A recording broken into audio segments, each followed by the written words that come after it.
Hey everyone, welcome back to Who's There. If you're new here, thank you for joining us. This is a podcast where I talk to a new horror fan every week because I hope to destigmatize what it means to be a horror movie fan. Most of us are just regular people who like the occasional adrenaline rush of being scared, or sometimes not so occasional. I finally finished The Haunting of Bly Manor just last night, and I loved it. I wish I hadn't seen The Turning first, though, because, as you know if you saw it too, that it was a terrible adaptation of The Turn of the Screw. Bly Manor was certainly not. Let me know what you thought of it at Who's There Pod. This week, I'm joined by my friend Patrick Mediate. We've known each other for over a decade, going back to when we both worked behind the scenes on Broadway, which has its own spooky element if you Google things like the Belasco Theater. He's now doing amazing things like writing award-winning horror screenplays and filling his home with blood-soaked costume pieces from horror movies. Without further ado, let's get into this episode.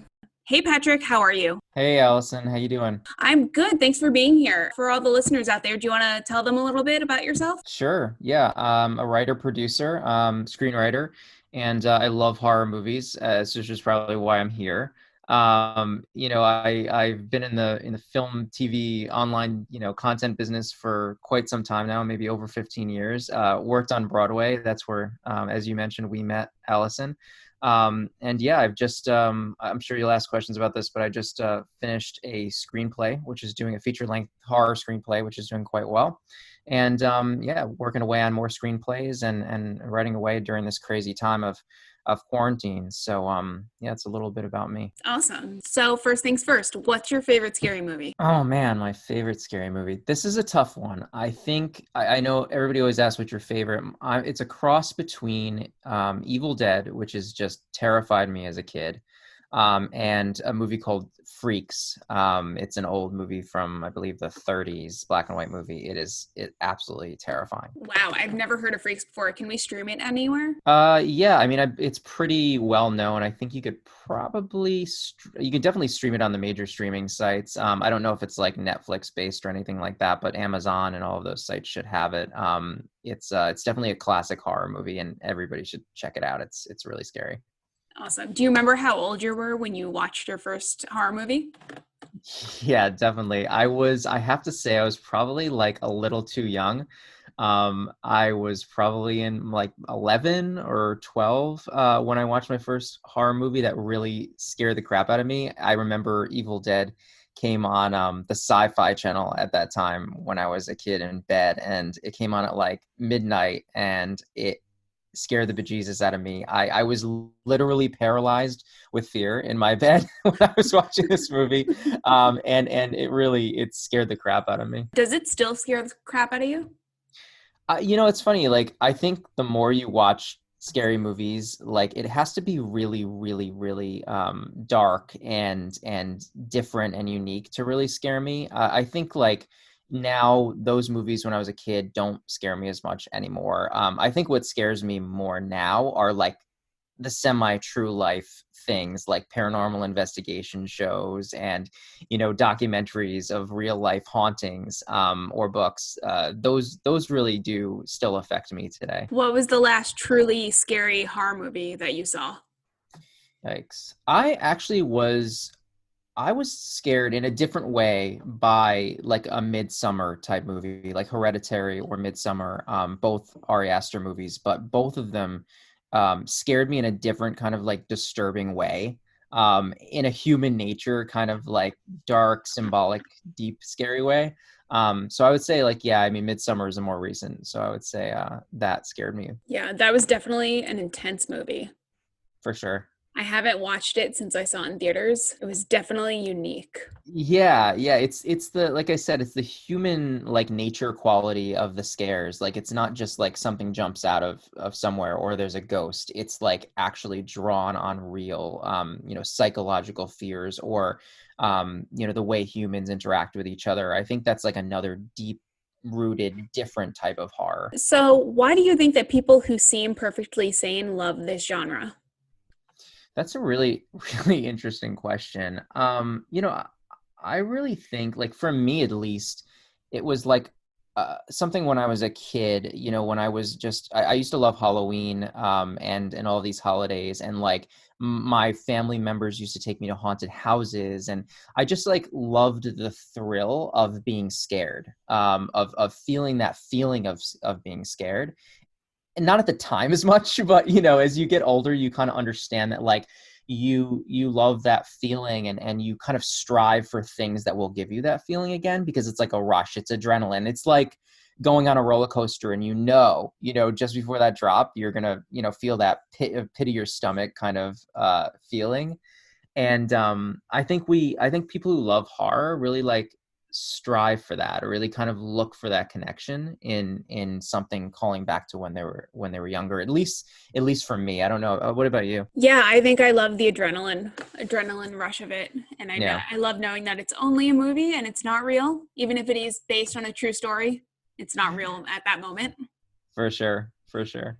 Yeah, and I especially love when genres are a little bit like deeper, like Jordan Peele's movies and stuff like that. I love The Definitely. Ring. It's very psychological, as I'm sure How It's do you been a feel about that while. movie? I when I first came out, I was terrified, and I think it was because of like the crazy rotoscope thing that they did. Like they really used like the weird, like choppy, quick cut, like when she's coming out of the television set and you see her, she's kind of jerky movements. Yeah. I guess we call it rotoscoping in the business, where like you just take the film and like try to drop frames to make it look all creepy and jerky. Yeah. That scared me to death when I first saw that movie.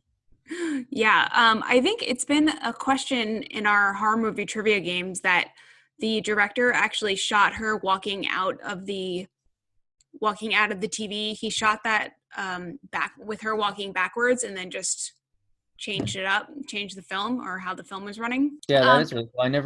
I never knew that. I think like anything coming out of television sets is creepy. Like, like there's other movies that have done that. It's a couple of movies that come to mind are there was a movie called Demons 2, which was a sequel to Demons, which is also a crazy movie, but it took place in this like apartment complex, and these like demons were like out in this apartment complex, and they would come through the television sets, and like that's their way into like their world. Or like Poltergeist 3, which is very much like that, or like Video Dead, one of those movies. Like anything where things come out of your set like scares you, because I think you kind of imagine it coming when you're watching it, coming out of your own television set into your own room, which is like this weird subconscious fear.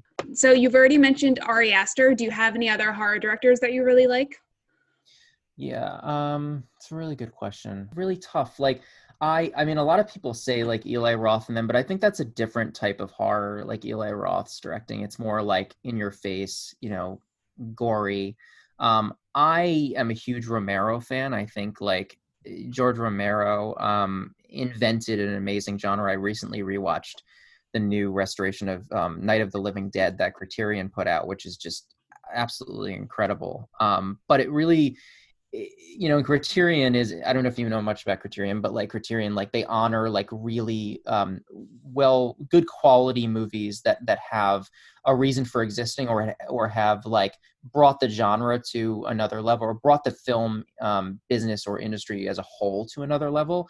And I think putting a horror movie like that in there goes to show you that like people who created horror movies like Romero actually created a legitimate genre that can be substantiated in today's culture, and the importance of horror movies in today's like film culture and our culture today. But I appreciate Romero as a director and what he did for the genre as a whole, and how many people emulate his work.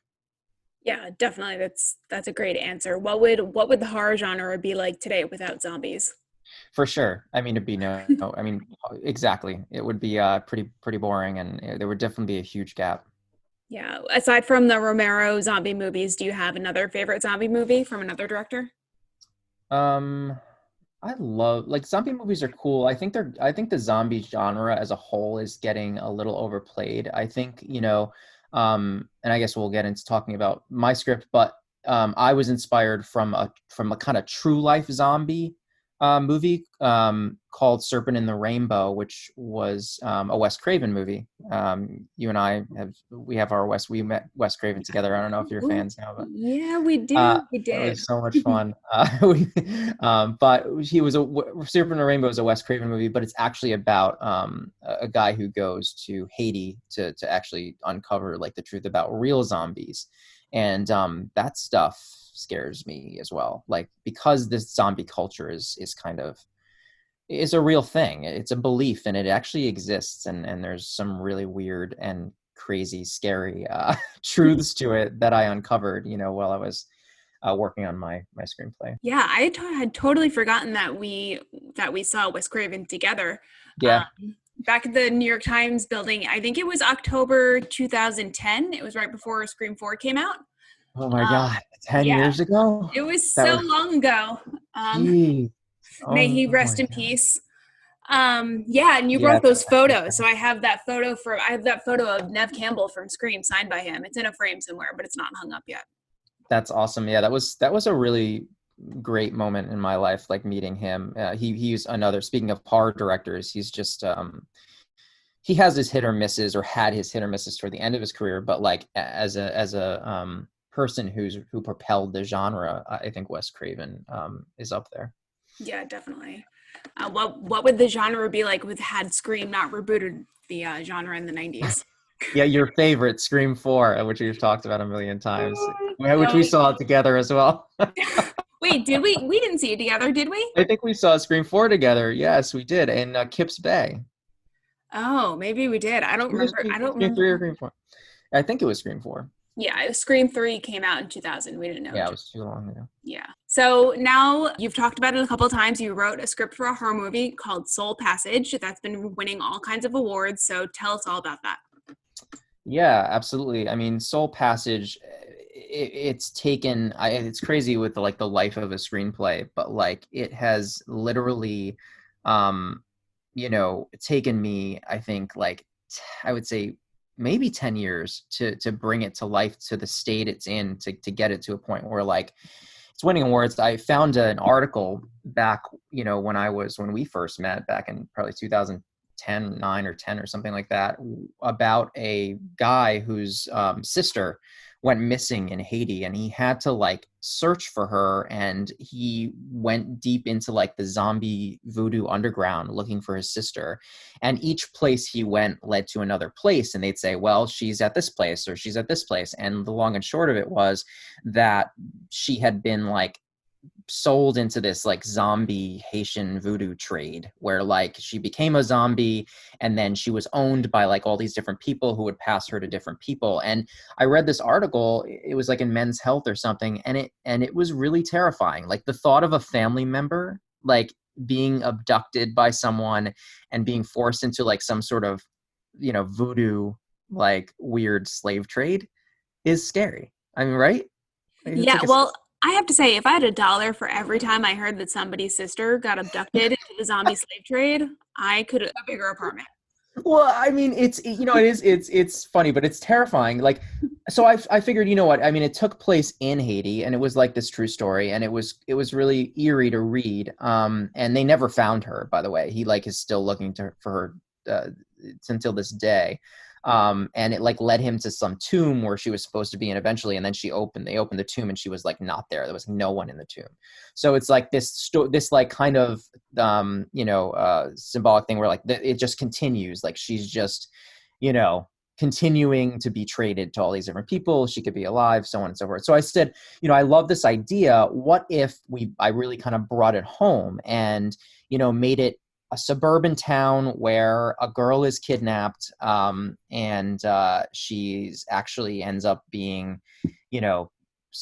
integrated and sold into this zombie like Haitian trade from like a small town, in the Northeast, and she ends up in Haiti, and like so that's what the script is about. And this NYPD detective, Nick Falk, he has this like drive and instinct and experience to be able to like search for her, kind of like Taken meets, you know, Serpent in the Rainbow meets Angel Heart. It's a tale where he has to like actually go to Haiti to like find her, and you know, it's super scary, and you know, he travels through the Haitian underworld. But that story really inspired the script as a whole, to develop and evolve. And, you know, I hired on a co-writer with me, and we work really well together. And Kristina Logan, she's fantastic, to really elevate it. She comes from a crime background, so she brought a lot to the table when it comes to like the investigative nature of the script and those elements. And here we are today with a really solid, scary horror screenplay that's been doing really well. So. That's awesome. I need to read the script. You sent it to me a while ago, and I just have not gotten around to reading it. Yeah, because you're too scared. I know. I know. It's I'm terrifying. way too scary. Way too.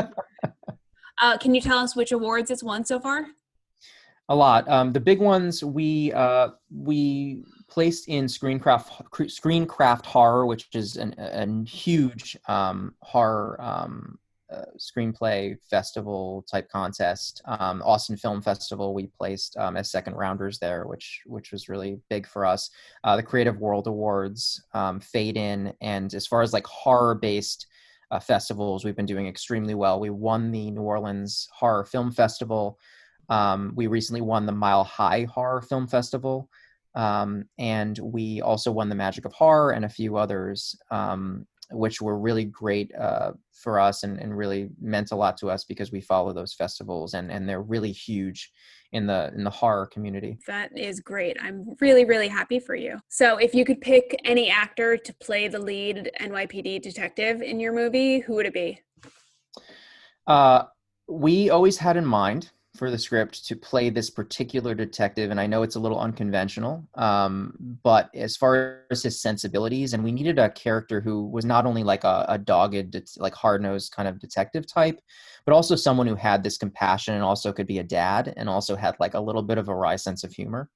And we always had John Cusack in mind for him. And I know it sounds crazy, like as a detective, but like, we always thought he would be absolutely perfect for this role. So That's awesome. I could definitely see him doing that. And this comparison or whatever is going to sound crazy, but he was kind of a little bit of a detective in the movie Serendipity, because he had yeah, to like, oh yeah. I would say sort of, yeah. yeah, It's he just had it's a to like reach. trace back. Yeah, it's a It's a little reach. bit of a reach, but And he's done horror, so like between Serendipity and like, you know, what was it, 1408, the and Identity and those movies, yeah, it's totally the blend. I think that's maybe where we were going. yeah. So we're putting that out into the universe. John Cusack is going to play your lead. Awesome. Well, let's definitely do that. That would be incredible. Yeah. So I know you also have a lot of horror movie memorabilia around your apartment. Which items are your favorite? Yeah. Yeah. Someone said it was creepy. Like you thought it was creepy that I had horror stuff in my place. I think it Well, was you. yeah, it was me. I asked Like, like what women thought when you brought them back and you had yeah. a shirt stained with blood on a mannequin. Yeah. I would say like my favorite horror thing that I have is definitely, I mean, like it's sort of horror slash sci-fi, but like I think it's so cool I was able to find the Hollow Man mask that he in his lab coat that he wears. I love the movie Hollow Man. It's so campy. A lot of people hate the movie, but like I think it's a better version of Invisible Man. It's really fun, really creepy. So yeah, I was able to find his mask, but it is sitting next to the Emma Roberts's shirt from Scream 4, the shirt she wears in her final scene that is stained with blood. And you know, surprisingly, when girls come over, they think it's cool. They're not freaked out by it unless they just don't tell me, which is probably the case. But I mean, I guess if you're going out with the right kind of people, they're gonna think it's cool. yeah, you If you just don't, pick horror fans to date. Like that's it. Must like you literally have to write that on your profile. Like must be horror obsessed. must love horror. Exactly. You live right outside the city, about an hour outside New York City in Connecticut. Um, it's basically the suburbs, sort of. Is there anything haunted or spooky around where you live? Yeah, for sure. Connecticut is like the most haunted state in the country from what I've heard. A lot of movies have been based on true life hauntings. Haunting in Connecticut was based in the what else was based in Connecticut? The I'm blanking on the name. The Uh, Warrens lived in James the Warrens lived in Connecticut. So what was the movie? Why am I blanking on the name? Conjuring. The Conjuring was based in Connecticut because the Warrens were in that. The Warrens actually have a paranormal museum in Connecticut where It's they keep closed. it is closed. Oh, that is really disappointing. I never got to go there, so it's really disappointing that it's closed. And I know they passed. Lorraine Warren passed away recently, which is really sad. Yeah, I stopped by their house on when Nick and I were driving on our way to Salem, Massachusetts in Mhm. July, and the museum is shut down, and I don't know who's there, but there was a light on in the house. So we stopped, I got out, I took some photos. I was told that their neighbors were going to be like on me like white on rice, but no one came out, probably because of COVID. Thank you, COVID. Mm. And then I ran away. They don't know. They're You literally ran away. yeah, very much. I didn't want Annabelle to come out and kick That's so my funny. ass. Annabelle, oh my God. Yeah, I mean they must still have all that stuff down in their museum. I mean they can't like take that stuff out of there. It's terrifying. Yeah. Well, what I read online is that their neighbors were not happy with the museum being there, and they found a loophole where the neighborhood was not zoned to have a museum, so that's how they got the museum shut down. So before Lorraine Warren had died, they were looking for a new place to take the artifacts and have a museum, but I don't know Hmm. what's happening with that. I do know that Zach Bagans, who is of Ghost Adventures, I don't know if you've seen Ghost Adventures on Travel Channel. I don't. How did Travel Channel become like the like ghost paranormal network? Like it's literally Travel Channel is the paranormal. It has every paranormal show. But I Zach couldn't tell Bagans you. from like the I have not had cable in like 10 years, so I don't know. Yeah, I mean, I just think like I know that this guy named Zach Bagans, who heads this Ghost Adventures team, he acquired a lot of, including Annabelle, I think. He acquired for his paranormal museum in Las Vegas. Oh, So and that is open. You can go in there. And from what I hear, it's really scary. Like they do investigations, they lock you down in there for a night, and like everybody who goes in there just has crazy experiences. So wow. Would you ever do that if you went to Las Vegas?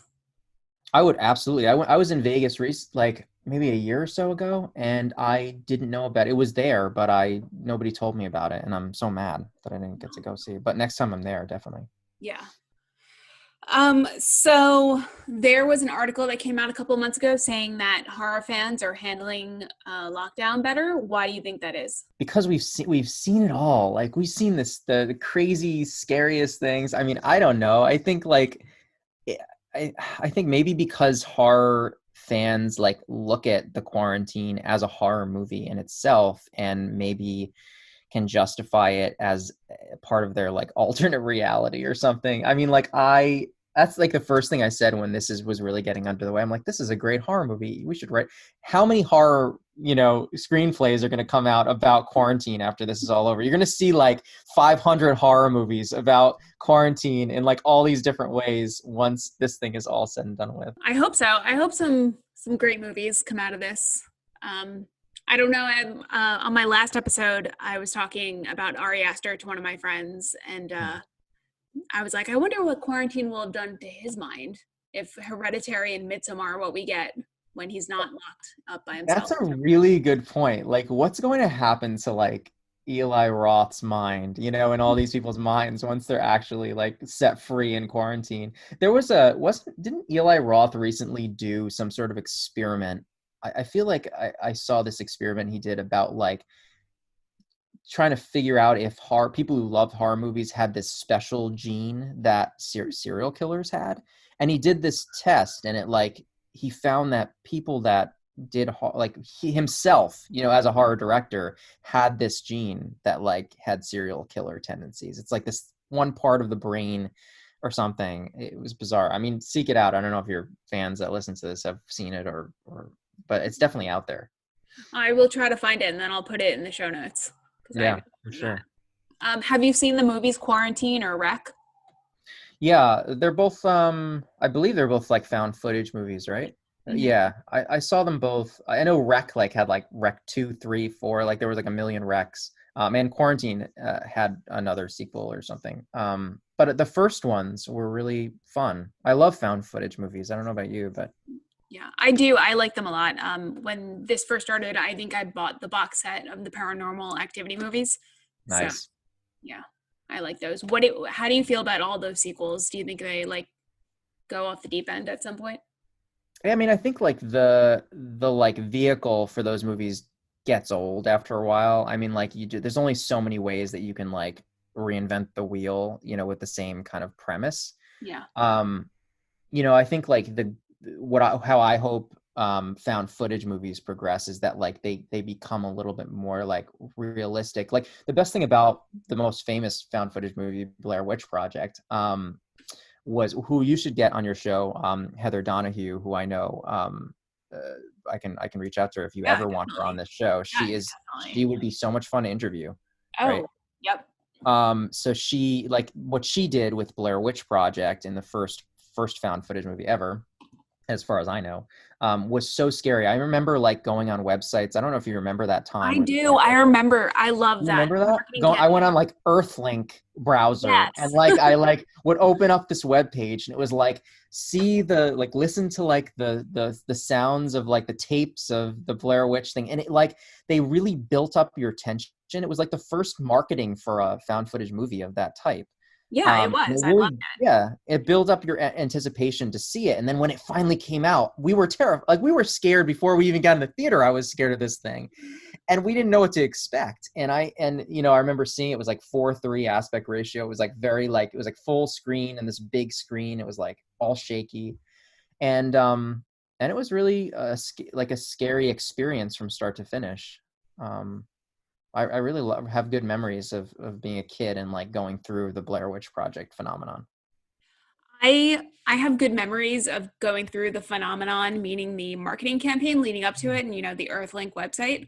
Yeah. I loved all of that, but when I saw the movie, I didn't think it was scary at all. But Mhm.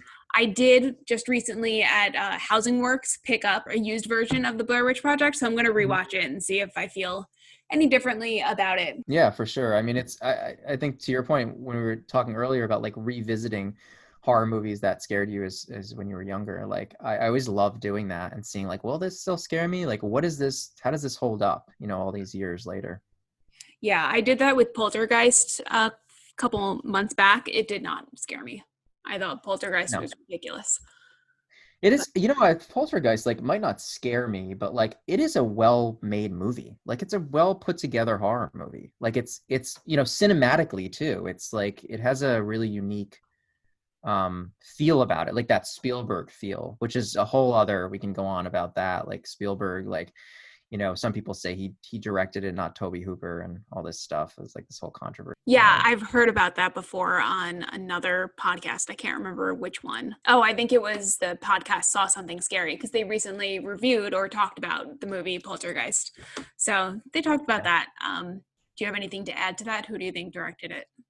I think I heard, I mean, like, I don't, I mean, this is a little speculation, but I heard that Spielberg was more hands-on because Toby Hooper like wanted him to be more hands-on. I mean, you can clearly see when you watch Poltergeist that like it has a Spielberg feel. You know what that Spielberg feel is, right? Like it's just got the look, the feel, the like there's something about what Spielberg brings to a movie that like you can watch a Spielberg movie and you're like, this is a Spielberg movie, right? Like you watch a Toby Hooper movie, like look at Texas Chainsaw Massacre. Like it does not have the same feel as. And then I had heard he'd done a lot of work. Spielberg had done a lot of work on Poltergeist, yet he was so humble to say, look, Toby, you're going to take the director credit for it. That's what I've heard. He actually like surrendered his, you know, directing title to Toby Hooper. I don't know how much truth there is in that. But what a cool story. Like if that's actually true and about Spielberg too, how humbling he could be. Yeah, I think I heard the same thing. So the Blair Witch marketing campaign reminds me of Cloverfield. Do you remember that marketing campaign? I do. I do. It was very good, and Cloverfield was very good. It Yeah. was obviously much more. I don't know if I wasn't scared as much by Cloverfield. I don't know. It was just that the premise of it would seem kind of like Godzilla and like some creature. But certainly, like as far as the production value of Cloverfield, it was much more visually appealing than Blair Witch. Yeah. But I remember seeing the original trailers and the teasers and having no idea what it was about. They were like, we found Yeah, this footage. I remember that too. And I remember like, what is this thing? Like what's coming? And when you first see it, it is kind of scary. Like it's like this big crazy monster in the middle of the city. Yeah, I do. They had a great marketing campaign for that. And Yeah. not a lot of like found footage movies now, they don't do that marketing kind of thing. I can't recall any in recent memory. Yeah, I can't either. Like they just come out as movies. Like I remember M. Night Shyamalan's, which I loved, The Village, the Village. Yeah, right. The Visit. I loved The Visit. I thought that was a lot of fun, and I didn't call that like I didn't call the twist, which I won't reveal. But like I thought after making so many subpar kind of movies that really didn't resonate with audiences or myself, that was kind of a cool like return to some sort of form for him. Yeah, no, I really enjoyed the visit as well. And his new one is supposed to be also a return to form. I forget the title. He just announced it, but What's your favorite pandemic movie? oof, pandemic movie. I think the scariest pandemic movies are like I watched it. I think me and everyone else watched this once COVID started. I think was it Contagion? What was Mhm. the Soderbergh movie? Was that Contagion? I think it was Contagion. I don't remember. I watched whatever that Soderbergh movie was and how closely it like resembled, this virus coming from Wuhan and like, it was a lot more, communicable. Is that the word communicable? Transferable to Deadly? other yeah, it was a lot more transferable, it was a lot more deadly, it was a lot more contagious than COVID, I think, but like still nobody at that time knew how Yeah. contagious COVID was. So it was really scary to watch. And this is like that's what horror fans do, right? They know something's going on in the world and they're like, what horror movie can I watch that's the closest to what's actually happening here? And how can I scare myself even more? And why do we do this to ourselves? Yeah. When this first started, I watched Contagion, I watched Outbreak, I watched The Crazies. Have you seen that? Crazies. Yes. Not for a while. I should revisit that. You Good note. should. It's good. It's good. It's solid. I was watching all of those, which was great. For sure. Well, this is the time of year. I mean, I always do like the binge. Like I tried, every day or every other day to watch a horror movie and either revisit one or find something new. And there's a lot of cool movies coming out. I know Blumhouse is releasing to Amazon 4 movies this month. Two of them came out yesterday, and then the other two are coming out in another week or so. Yeah, I got Um, to watch a day early the movie The Lie, which how was was it? it was good. It was good. The twist, I was like, oh my God. So I would definitely Cool. recommend it if you have Amazon Prime. Yeah, I do. I love twist movies. Blumhouse movies are fun. Like I love his, like, he's a very smart, Jason Blum is a really smart producer and you kind of know his signature, right? Like he's coming out with that new movie with Vince Vaughn. I think it's called Freaky. And he literally takes movies that have been done like Freaky Friday in the Yeah, with Freaky, or like Groundhog Day with Happy Death Day, and he like takes these concepts and then makes them horror versions, right? So like, but how smart is that? Like, to kind of make that connection. And you're watching, like when I was watching Happy Death Day for the first time, I'm like, this is Groundhog Day. But then I'm like, I don't care because this is so much fun and it's such a cool take on like the revisiting and waking up and and getting a chance to redo it. Um, that I didn't really care. But you Happy can see, Death and they're Day was really so good. so good, right? And they're geared at like teens. Like they're like if Jason Blum produced in like our time when like Urban Legend came out, I Still Know What You Did Last Summer, like those even Scream, like those teen movies, Yeah. like would be right out. You can tell that like he has a clear target for his movies. I mean, people appreciate them that are our age, but I think they also bring in an audience that relates to them of younger horror fans, which is awesome. That's what the genre is all about, is like getting new younger audiences and appreciating horror and loving the genre. So It would be awesome if he would pick up Soul Passage. it would be amazing. I don't know if Soul Passage is his cup of tea, but I don't know. I mean, it might be. I think it'd be really fun for him. He, like I said, he really takes like, he's really targeted on a certain age demographic to cast in his movies and the characters in his movies. But I can think of so many like great horror directors or horror movie like aficionados that would love Soul Passage. It's like a perfect screenplay.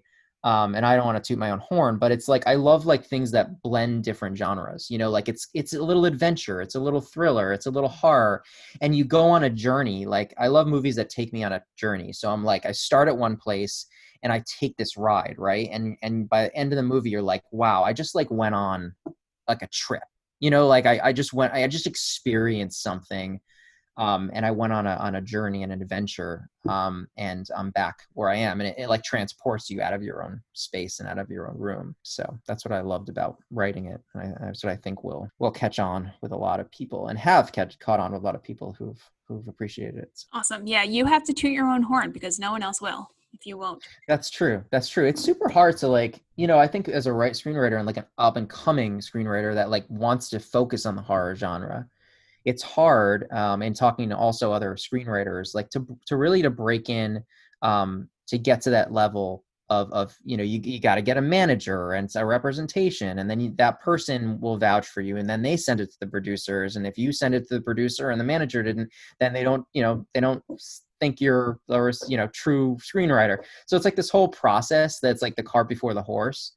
So yeah, certainly our next goal is to like find a great manager who will read Soul Passage and love it as much as everybody else has, and believe in us in our careers and help us get it to the right people. How do you decide what to watch when you're looking for a movie to watch? I have like, I don't know if I have a process. Like I definitely have like the first, like I see the cover art, which is like, ever since I was a kid, I've been like a cover art like person. Like you had to go in the horror section and like see the cover art for like Silent Night, Deadly Night, or one of those schlocky horror movies. And I'm like, the cover looks so creepy and so good. I just need to watch this movie, right?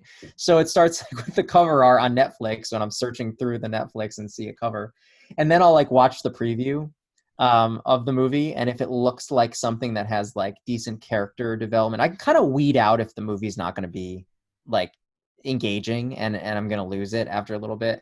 So then I like go to that step and I watch the trailer and I'm like, okay, I know what I'm in for. And then I watch the first like 5 minutes to 10 minutes, and if it doesn't like hook me, or the production value feels off, or like the dialogue feels off, or it doesn't feel right, I'll like pass and I'm on to the next. I'm like very quick with my passes. I'm like, you know what, I know what I'm going to feel it or when I'm not. And then when a movie hooks me, there's nothing better in the world. I'm like, I don't want this to end. I like don't want this movie to finish. And then it ends and I go through a severe depression where I'm like, I found a great movie and it's over. And now what? Like especially now in quarantine, like nothing's being made. So we're all like getting sloppy seconds from Hollywood, on like their movies. Like what else? Now we're going to have a lag of movies, for a few months, because for like 5 or 6 months, there's been nothing made. So, it's just going to trickle down. You mentioned the movie Silent Night, Deadly Night. Another Christmas horror movie that I recently just watched was Better Watch Out. Have you seen that? Yeah, I have. It was great. I love Better Watch Out. It was so good. I was really glad I didn't watch the trailer beforehand, because the trailer makes it look like something completely different. Yeah, it was kind of like Home Alone, with horror Home Alone. Yeah.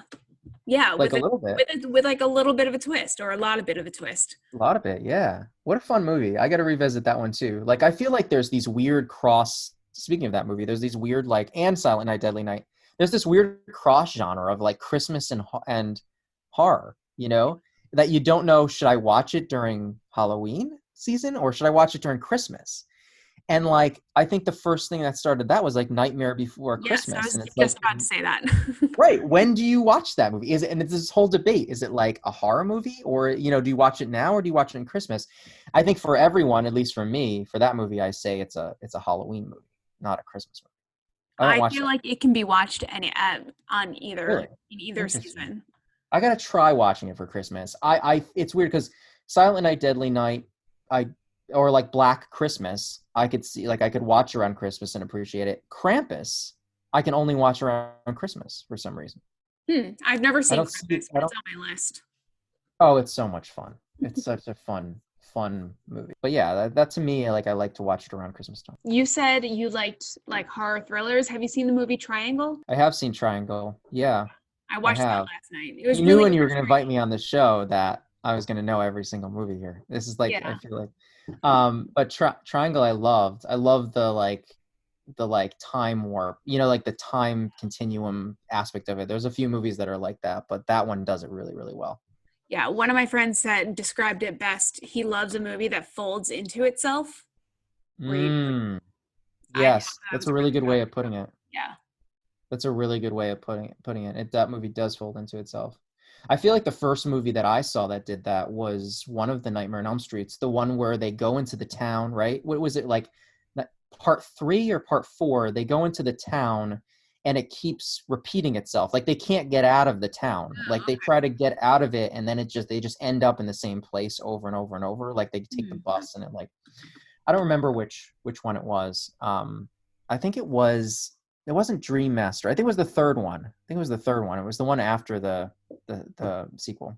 I've only seen the first one, so I can't speak to any of the sequels. Oh, you've got to see the whole. I mean, what a great talk about a great series. I mean, they all have something different to offer. They're all unique in their own way. You're So. the only person that I've had on so far that will speak that romanticizes sequels going past two. I don't usually, but there are a select few, and I think that the Nightmare on Elm Street series is a very rare series where like I said, each one is it has the same premise where this, a Freddy Krueger and coming to you in your dreams, but they all are able to like do it in a unique way, and represent it in a unique way, and they also all have a very, very different take on it, but with the same like killer, the same, like I said, the same premise. All right. Well, I've seen the first four Friday the 13th, and I was not impressed, but maybe I'll try Nightmare on Elm Street. It's a tough one. There's a good way to revisit that. There's a new Friday the 13th box set coming out, which I pre-ordered. It comes out October 15th. It's got this like lost footage. This is this whole big deal in the horror community because like there was this lost gore footage that like was like 20 minutes of gore footage has ever forever been lost, and then some guy had it on like an old VHS tape, like one of the makeup guys, and he resurrected it. They had to like take the tape and like put it in a microwave or something, and like they had to like resurrect the tape in a weird way, and they actually got it to like work. And they are putting it out on this DVD set, and like like I said, the whole horror community is freaking out right now. So it Oh should be wow. interesting to see That this. the gore in Friday the 13th is so tame. It's so laughable though. Yeah, I mean, and like it's like the blood is so red, It's just, yeah, it's Friday the 13th is an interesting one. Because they don't really reinvent the wheel. It's the same pretty much for each episode. I'm sure people could come on and argue, and the next episode, some guy's gonna come on like, I heard Patrick talking about Friday the 13th. I'm pissed. I love this series. The camp that they shot at is doing tours right now, and you can get the Mm, short tour for the low price of $89.95. wow, Yeah, that's pretty cool. yeah, it's a little bit too expensive for me to be given the short tour of like a cabin and a lake, but To be sure, I want to spend like the night. That's like do they do night sleepovers? Like you get a sleeping bag and I don't know. I did not look that far into it because I would that not would do be that. fun. It's too scary, or just like you just don't like the camp. I don't like to camp, but also Okay. it would be frightening. Have you had any noteworthy experiences seeing a horror movie in theaters? Yeah, I mean, I've had a few noteworthy experiences. One of my favorite experiences was actually the first R-rated movie I had ever seen in a theater, and also the first horror movie that I had seen in a theater was The Frighteners. Okay. Peter Jackson's The Frighteners with Michael J. Fox, which is a movie that a lot of people have forgotten about, which is really sad. But it's a really fun movie, and I had such a great time watching it because it has some great action in it, and it's kind of comedic and like horror. It was the perfect like first horror movie for a kid to see in a theater, and it was such a vivid experience. I just remember like with the whole crowd like yelling and screaming, and it was a lot of fun. That's awesome. That's the best when like the crowd at a movie theater gets into it. Yeah, and Scream was another one. I remember seeing Scream 1 in the theater and just like packed theater, and just like when Stu, when he comes out of the room and just like with the knife in his chest and just like everybody just jumps. That was so much fun, and I saw that with my parents, and what a fun experience because they loved the movie and I loved the movie, and I was younger too because they had to be with me. I was like really young, and the theater loved the movie. So like how cool would it be? It was the only experience I've ever had of like sharing a horror movie with my parents, right? Like how cool is that you can share that? You don't share horror movies with your parents. You share like you've got mail with your parents. Yeah. Are they horror movie fans? They'll watch horror movies, but like they know I'm obsessed with horror movies, and they're like they always say like this is a Patrick movie, like they like I watched It Follows on my own, and then I was like this is so good, and I brought my family to see it, and they looked at me like halfway through like this is a Patrick movie and just didn't like it. So they tolerate them. They tolerate them. You brought your parents to see a movie about sexual assault and haunted STDs. That's great. I don't think they knew. They don't go that deep into it. They didn't know that was like the subtext. They just saw like this girl getting followed by this thing, and they actually thought it was pretty boring. They're like, this is really slow, and they were bored and weren't scared. And it was disappointing because I really enjoyed that movie. I would ask you if you miss seeing movies in movie theaters, but I assume that's a yes. Oh yeah. I mean, I really miss seeing movies like of all types in theaters. And I think it's the audience, it's like, that's why I miss seeing not the big screen. Like I'm lucky enough to like have a good sized theater at my place, where I can watch movies on the big screen. So it's really not missing that aspect of seeing things on a bigger screen, with great sound and like a great experience. But like I miss spending time with people and sharing that experience. We'll get back to that soon, hopefully.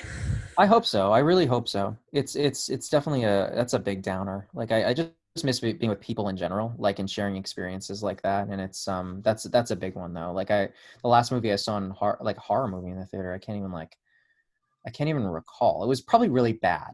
It was like the latest Black Christmas remake or so. I don't know. It wasn't very good. Like it was a letdown, which I'm mad about. I wish I saw like a good movie to go out on, a good horror movie to go out on. So on that note, what horror movie are you the most upset that has been postponed so far because of COVID? Ooh. There's like The Conjuring 3, Candyman, A Quiet Place 2, Halloween Kills.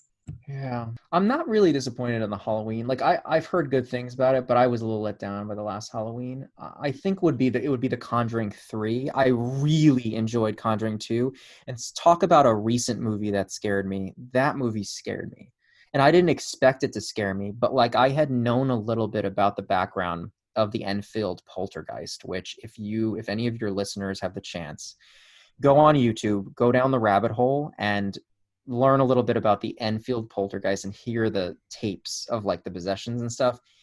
It's truly, truly horrifying. But their take on that really was really scary. They did a good job on it. So I think that being said, knowing how much The Conjuring 2 scared me and how much I enjoyed it, I'd say Conjuring 3 for sure.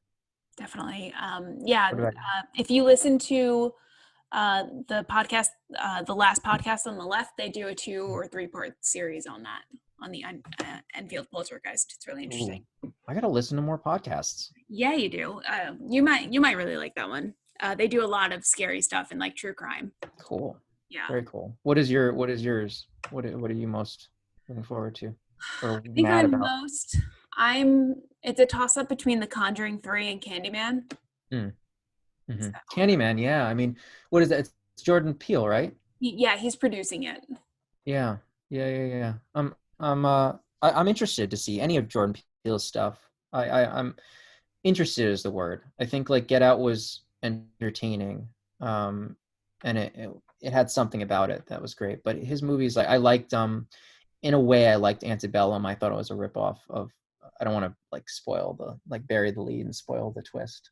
To compare it to another movie, I thought it was like. Did you see Antebellum? I didn't see Antebellum yet. I heard it wasn't very good, but I still want to watch it. There's a twist that takes place like Okay. halfway through, and it's a good twist. I didn't call it. I should have called it, but I didn't call it. But it is comparable to another film that does a similar twist. But yeah, I'm excited for Candyman too. I like his movies. Are there any horror movies that you love that people generally don't like? Um, yes, yes, there are movies. I can't think of them off the top of my head, but yes, there are definitely movies, horror movies that I like that a lot of other people say are terrible. I mean, Scream 4 I enjoyed. You don't like that movie? You thought it It was was terrible? better upon a rewatch. It wasn't Yeah. as lackluster as I Yep. remember it being. Yep. Yep. Yep. But yeah, there's a few. There's a few. And you know, everybody has their own tastes. I think like going through like the screenwriting world and getting this screenplay out there, it's like there are certainly festivals that I can say we didn't even get a selection in. A couple horror film festivals. And I think it speaks to, and this is like movies, that how subjective movies are and screenplays are. Like certain people have certain tastes, you know, and and that's just how it is. Like nobody's gonna like, no large group of people is all gonna like one movie or like one screenplay, or like that's why, you know, when things are meant to be like in the screenplay world, like they'll fall into the right person's lap who really takes to the story and wants to feels passionate about it and wants to get it made. And same with movies, like someone might love this one movie and they just don't take, some people don't take to it. And there's certainly movies that I hate that other people like are obsessed about. Can you think of any of them? That other people hate, I'm trying to think, that other people really love that I hate. I mean, mostly like I think it's like more so in like the sci-fi genre, and maybe it's and I like the sci-fi genre, but like I never took to like the Blade Runner type movies and like those kind of sci-fi movies. I never like took to those very much, you know, or like alien type movies, like things in space. Yeah. Like I never really liked those, like the Friday the 13th in space, Jason X. Like I never liked that, you know, but some people love like the otherworldly stuff or stuff as far like Sharknado. Like I don't like that stuff. Like Piranha 3D or whatever. No, I don't. I'm not really like, usually stuff that's like really schlocky. Like I don't really like, which I'm surprised. I loved The Babysitter, the Netflix The Babysitter, Mhm. because it was very schlocky and It McGee, is very or it schlocky. was, you know, but I really enjoyed that. But like, yeah, I don't like schlocky horror movies that don't have like good story, good characters, and or at least attempt to be scary. You know, Yeah. But you love Evil Dead? I love Evil Dead, and I don't take, a lot of people don't like it. Like it's weird. We're going through a generation, which I'm scared about, of people that don't like Evil Dead, that think it's like not a scary movie, or just it's just a funny movie, or like. But I don't. Maybe it's because of like when I was a kid, but like when I watch Evil Dead still, like, and you watch it from a perspective of like going in and just watching a scary movie, like it is so effective and it is scary. Like it's and maybe like up and coming, like maybe people are just going, you know, growing up and watching horror movies are like numb because they've seen other things that are so much more extreme at this point, like five Hostels later, you know. But like I still think Evil Dead is extremely well crafted and it's scary and effective, and you know, I love it. I don't see it as a comedy like a lot of people do. Evil Dead 2 is maybe more of a comedy, but the first one is Yeah. scary. You Um, don't agree. I can tell. I You're not an Evil tried Dead. watching Evil Dead 2 a couple nights ago and I was like, what is this? I have to turn it off. It's an insult to my intelligence. What about Evil Dead 1? I've I was always told that I could skip Evil Dead 1, and since it's No. very it's like the likelihood of me liking it is very slim. I just skip Hmm. it.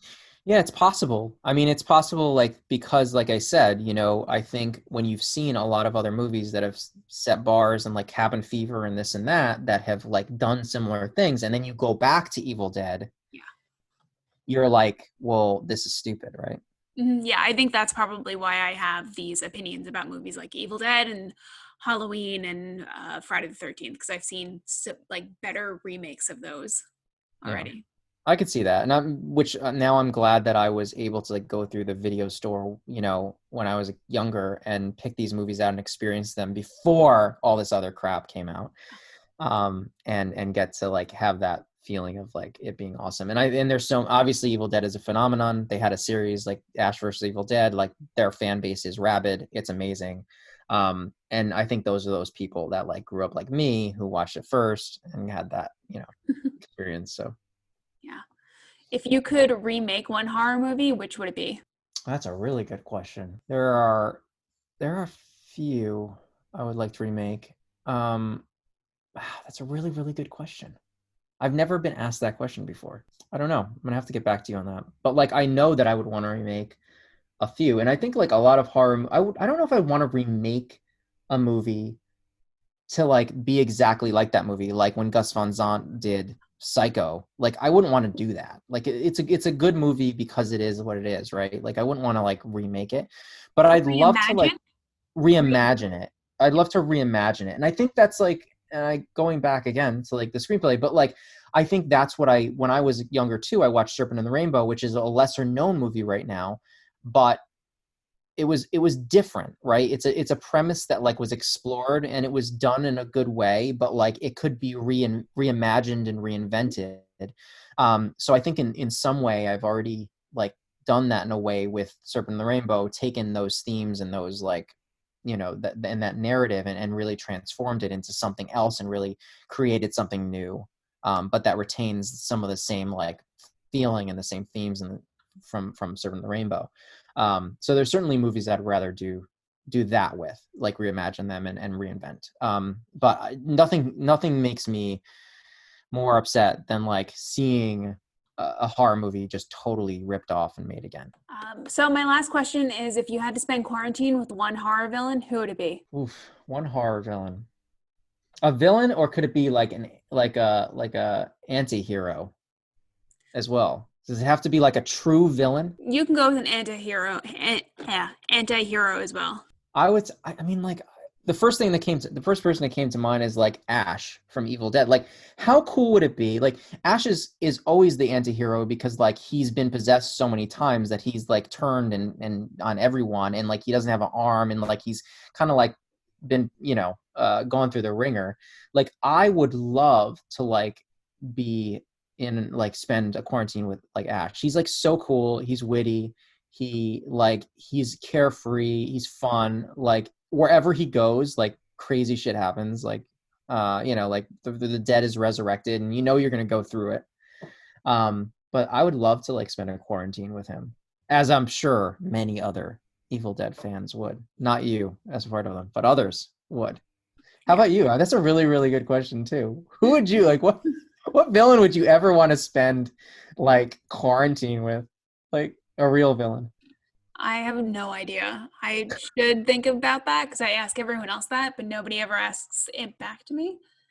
Um, Because I, every villain's scary. Like, I mean, yeah, every villain I think of, I can't imagine spending quarantine with. I'd be scared shitless. you know.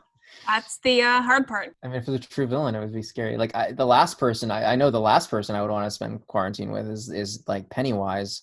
I mean, terrifying. I mean, like psychologically, that clown is just like creepy. Neither Pennywise. Um, Neither, absolutely neither Pennywise. Like, clowns scare me. I oh, do okay. not. I do not like clowns. And a lot of other people don't like clowns, but like I really, really do not like clowns. Very scary. Well, on that note, thank you so much for coming on, Patrick. I really enjoyed this conversation. Do you want to tell people where they can find you? Yeah, absolutely. I mean, if you're so inclined to like find me on and I was like what are my handles? What are my handles? Because you're always like on it, but like you don't remember. Like, so on Twitter, I'm New York in June, which is based on a song called I Love New York in June. And then on Instagram, I'm NY in June. And it just carries right over because on Facebook, I'm New York in June as well.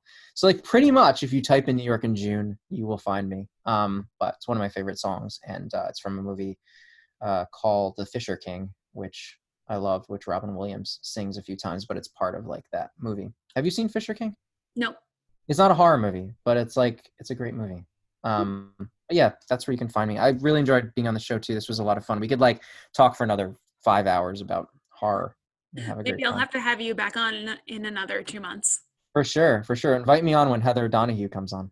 Well, put me in touch and we'll make that happen. For sure. Yeah. Thanks, Allison. All right. Have a good one. I'll see you All soon. right. Bye. Bye. That's it for this week's episode of Who's There. I hope you enjoyed my conversation with Patrick, and thanks again to Patrick for coming on. Keep an ear out for news about his upcoming podcast about horror screenwriting and news on his screenplay Soul Passage.